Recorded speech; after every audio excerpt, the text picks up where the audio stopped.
नमस्कार, मेरे चैनल में आपका बहुत बहुत स्वागत है। हजारों जने के गीत सुनाने चाहिए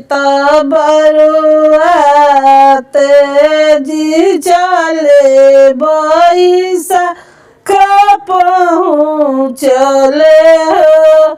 चाहिए तेजी चले बैसा कपहूँ चले जी जई है बरुआ जाही घरे जाबा कौन बाबा हो जई है बरुआ जाही घरे जहाँ पापा कौन पापा हो भिक्षा दी पापा भिक्षा दी हम तो तोहरा दुलरुआ हो एही भिक्षा कारण देश छोड़नी बनारस हो एही भिक्षा कारण देश छोड़नी बनारस हो जब हम जनितिए माए एक बरुआई हो जब हम जनितिए माए एक बरुआई हो न गंगा के रे तजो तवईति मोतिया ऊपर जती हो गंगा के रे तजो तवईति मोतिया ऊपर जीती हो कंचन थाल भरईति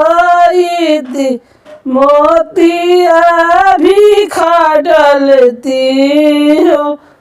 कंचन थाल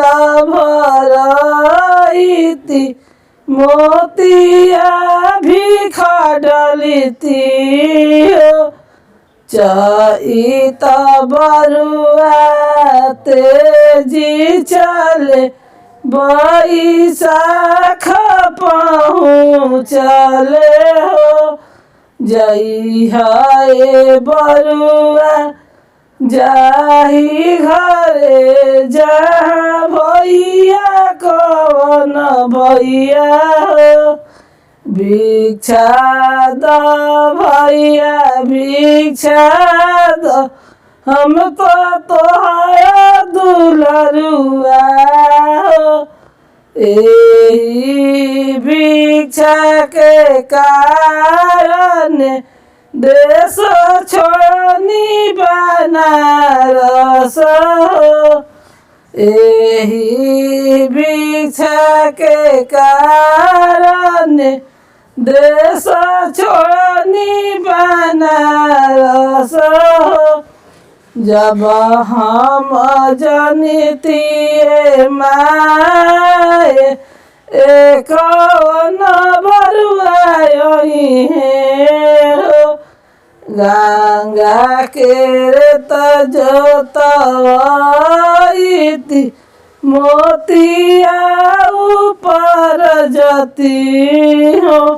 कंचन थाल भरईति मोतिया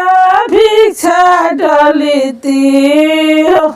वीडियो पसंद है तो वीडियो को लाइक कीजिए, चैनल को सब्सक्राइब कीजिए, कमेंट में बताइए कैसा लगा आपको। फिर मिलते हैं अगले वीडियो के साथ।